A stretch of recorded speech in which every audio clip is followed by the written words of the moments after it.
समझ में आ जाएगा।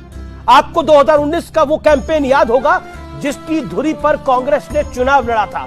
तब दावा किया गया था कि मोदी सरकार ने राफेल डील में घोटाला किया है। और सिर्फ इतना ही नहीं, यह भी आरोप लगाए गए थे कि किसी विशेष कंपनी को फायदा पहुंचाने के लिए हिंदुस्तान एरोनॉटिकल्स लिमिटेड यानी HAL को बर्बाद किया जा रहा है।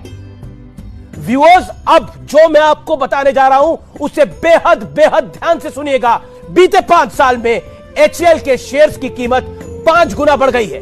बीते 5 साल में HAL के शेयर में 388 रुपए 70% की बढ़त दर्ज की गई है। बीते 5 साल में HAL के शेयर 789 रुपए से 3900 रुपए तक पहुंच चुके हैं। अब सवाल यह कि बीते 5 साल में HAL की उड़ान भरने के लिए पंख मिले कैसे? यह सामान्य सवाल होगा आपका। यह भी समझ लीजिए कि HAL को हाल ही में अर्जेंटीना को लाइट कॉम्बैट हेलीकॉप्टर सप्लाई करने का कॉन्ट्रैक्ट मिला है। इतना ही नहीं, Malaysia, Australia, Egypt, Indonesia, Philippines ने भी HAL के हेलीकॉप्टर्स और फाइटर जेट्स में दिलचस्पी दिखाई है। भारत सरकार ने भी HAL को 83 तेजस विमान बनाने के लिए 48,000 करोड़ रुपए का ऑर्डर दिया है। सिर्फ इतना ही नहीं, HAL की ऑर्डर बुक बताती है कि अभी उनके पास 84,000 करोड़ रुपए की ऑर्डर पेंडिंग है।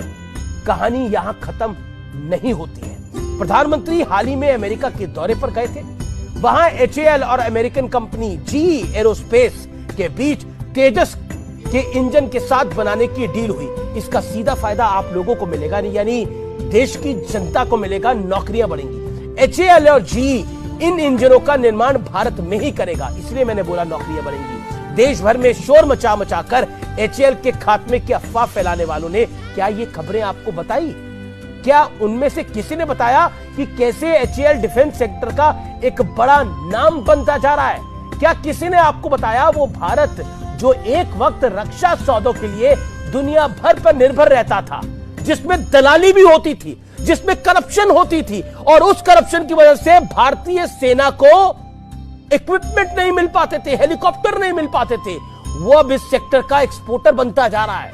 भारत करीब 85 देशों को हथियार बेच रहा है। यह बड़ी सुखद खबर है। बीते 7 सालों में रक्षा निर्यात में 10 गुना का इजाफा हुआ है। यह कोई छोटी बात नहीं है हमारे जैसे मुल्क के लिए।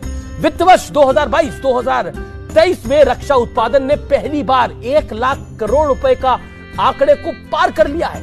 भारत अब ऐसे 928 रक्षा प्रोडक्ट्स को देश में ही बनाएगा, यानी देश में नौकरी, यानी देश की खुशहाली। जिन्हें पहले आयात किया जाता था, यानी पैसा वो बाहर जाता था। मेक इन इंडिया का कितना मजाक उड़ाया गया इस देश में। मेक इन इंडिया के मजाक उड़ाने वालों ने क्या कभी आपको यह सच बताया कि आत्मनिर्भर भारत को शिगुफा बताने वाले इन फैक्ट्स को क्या कभी आपके सामने रखेंगे? जवाब है नहीं, क्योंकि फॉल्स नैरेटिव और नेगेटिव पॉलिटिक्स वाला एजेंडा ज्यादा अट्रैक्टिव होता है, उसे हेडलाइंस मिल जाती है, ऐसी खबरों को ज्यादा सुर्खियां मिलती है। लेकिन नकारात्मक के साथ राजनीति तो छोड़िए, आम जिंदगी जीना भी मुश्किल हो जाता है। अगर आप हमेशा नेगेटिव